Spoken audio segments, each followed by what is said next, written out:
Luxury doesn't usually collapse loudly. It erodes quietly, discount by discount, shelf by shelf, until one day a brand that once signaled status is sitting untouched under fluorescent store lights. There was a time when owning certain makeup brands meant something. It meant you understood culture. It meant you were early. It meant you belonged to a specific tier of taste. Back then, these brands weren't just products. They were passwords. Pull one out of your bag, and people noticed. Artists trusted them, collectors hoarded them, consumers chased restocks like events. Fast forward to now. The same names are showing up on clearance racks. Limited editions don't feel limited. Resale prices have collapsed, and the mystique, once the most valuable asset in luxury, has quietly leaked out. This isn't about bad formulas. This isn't about one failed launch. This is about what happens when desire is overproduced. Some of these brands chased relevance until they diluted it. Others leaned too hard on hype, influencers, or nostalgia, and a few are still standing, but closer to the edge than they appear. So today, we're ranking 7 makeup brands that are in real trouble, from the worst collapse to the one that might surprise you the most. Because number 1 isn't the brand that failed hardest. It's the brand whose position says the most about where luxury beauty is heading next. #7. Morphe, worst. The unofficial uniform of YouTube beauty. Massive palettes with 35 shades you'd never use. Pro, credibility without luxury pricing. Collaborations with every creator who had a ring light and a dream. For a moment, Morphe felt inevitable. If you wanted to be taken seriously in beauty, you owned their brushes. If you wanted to recreate a trending look, you bought their palettes. It was the brand that turned aspiration into accessibility. Influencer dependency meets total oversaturation. When the YouTube beauty ecosystem collapsed, Morphe had nothing. Underneath, no brand identity beyond partnerships, no prestige without the personalities. The moment creators fell out of favor or stopped posting altogether, the entire empire wobbled. Palettes that once sold out in hours now resell for a fraction of retail. Store closures swept through malls like dominoes. Restructuring announcements became routine.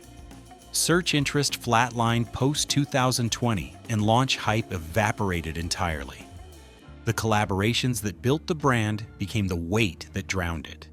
From insider tool to overpushed product. What once felt like access now feels like overexposure.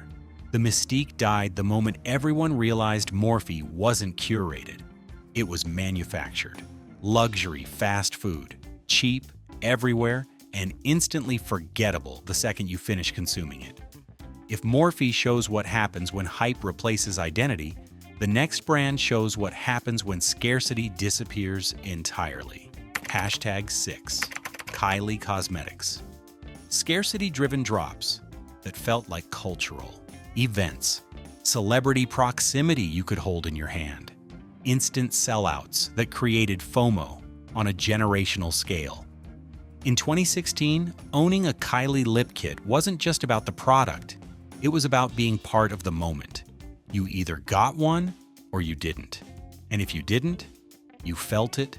Mass retail expansion killed exclusivity. The moment Kylie Cosmetics hit Ulta shelves nationwide, the spell broke. What was once a hunt became a convenience. What was once exclusive became ubiquitous. Early kits that once resold above retail now struggle to move at all. Frequent discounting has become standard practice. Lower engagement per launch, even when tied to Kylie's personal brand. The restocks that used to feel like victories now feel like reminders of overproduction. Resale markets tell the truth luxury brands try to hide, and Kylie's secondary value has cratered. From "I got one" to "they're everywhere." The pride of ownership evaporated the moment scarcity did. When everyone can have it, no one needs to want it. A once viral song that no longer charts. It didn't get worse, it just stopped mattering. The next brand didn't lose hype. It lost substance. #5. Too Faced. Playful prestige with a wink. Instagram-ready packaging that looked like dessert. Cult favorites like Better Than Sex Mascara and the Chocolate Bar Palette. Too Faced knew how to make you smile before you even opened the compact. For years, that charm worked. It felt indulgent without being intimidating. It was luxury that didn't take itself too seriously. Gimmicks outpaced innovation. The novelty that once felt delightful started feeling desperate. Every launch became more theatrical, more scented, more themed, and less impressive. When the packaging becomes more interesting than the product inside, you've crossed a line. Constant discounting across retailers, low resale value even for limited editions, decreased cultural visibility. When was the last time you saw Too Faced trend? Organically? The brand that once led conversations is now struggling to join them. From charming to childish. What felt playful at 25 feels performative at 35. The whimsy that attracted customers eventually repelled the ones who grew up. Dessert that looks better than it tastes. Beautiful on the outside, but ultimately unsatisfying when you dig in. But what happens when a brand becomes trapped by its own greatest hit? Number 4. Urban Decay. The rebel brand with an edge. Naked palettes that defined an entire era of beauty. Grunge luxe packaging that felt cool in a way most prestige brands couldn't touch. Urban Decay wasn't just makeup, it was an attitude. If you owned the original Naked palette, you were part of beauty history. It was the palette that launched 1,000 dupes and 0 true successors, nostalgia dependency, and identity dilution. Urban Decay became the brand that couldn't move past its own peak. Every launch felt like a referendum on whether they could recreate 2010. Spoiler, they couldn't. Naked resale prices have been steadily falling for years. Launches now rely on legacy recognition, not genuine excitement. The edgy positioning feels forced when the entire industry has caught up. What once felt rebellious now feel bon standard, from edgy to expected. The counterculture brand became part of the establishment it once opposed. And when rebellion becomes predictable, it stops being rebellion at all. A rock band touring on old hits, still talented, still respected, but no longer shaping the future. The next brand didn't fade, it flooded the market. Stop. Look at the pattern. Every brand so far didn't fail because consumers changed their minds. They didn't fail because the formulas got worse. They didn't even fail because of competition. They failed because luxury stopped behaving like luxury. Scarcity was replaced by volume. Mystique was replaced by marketing, and status was replaced by accessibility. Here's what nobody talks about. The decline wasn't accidental. These brands made calculated decisions to grow, to expand distribution, to increase SKU counts, to chase every possible customer. And in doing so, they killed the very thing that made people want them in the first place. Because desire doesn't scale. It doesn't survive mass production. It can't exist when everyone has access. The brands we've covered so far learned this the hard way. The brands coming next are learning it right now. If you're deep into this breakdown, this is where Lux Crisis separates noise from signal, so subscribe, because what comes next matters even more. The remaining brands aren't just in trouble, they're warnings. Number 3. Anastasia, Beverly Hills. Brow authority with professional prestige. A BH didn't just sell brow products, they built an entire category. The Dip Brow Pomade became a staple so essential it transcended trends. For years, Anastasia Beverly Hills was the gold standard. Makeup artists swore by them. Beauty enthusiasts studied their techniques. The brand had credibility that couldn't be bought, only earned. Too many launches, too fast. A BH fell into the trap of mistaking momentum for invincibility. They went from strategic drops to constant releases, from curated collections to SKU chaos, from precision to pressure. Heavy retail discounting has become standard. Slower sell-through rates across categories. SKU overload flagged by retail analysts as a major red flag. When your own retailers are begging you to slow down, you've lost control of your brand narrative. From precision to pressure. The brand that taught people how to perfect their brows started feeling like it was trying too hard to stay relevant. Every week brought a new palette, a new collaboration, a new something. And with each launch, the prestige eroded a little more. A Michelin chef opening too many locations.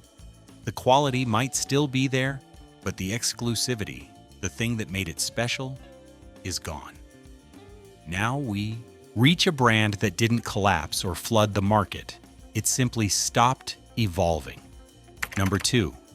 MAC Cosmetics Industry Authority with artist-first credibility. MAC was the professional's choice before professional became a marketing buzzword. Backstage at fashion weeks, in the kits of working makeup artists. On the vanities of people who cared about craft, not just clout. For decades, MAC was unshakable. Cultural stagnation. MAC didn't fail, it froze.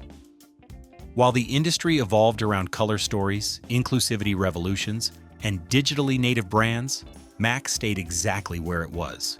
Reliable, yes. Respected, sure. But no longer exciting. Stable sales with declining excitement. Minimal resale interest outside of discontinued cult shades. Collaborations that generate buzz, but don't translate to sustained momentum. MAC is everywhere. And that's precisely the problem. From aspirational to utilitarian, MAC became the brand you trust, not the brand you crave. It's the difference between necessity and desire. And in luxury, necessity alone isn't enough. A luxury sedan no one brags about anymore. It's beautifully engineered, perfectly functional, and completely invisible in terms of status signaling.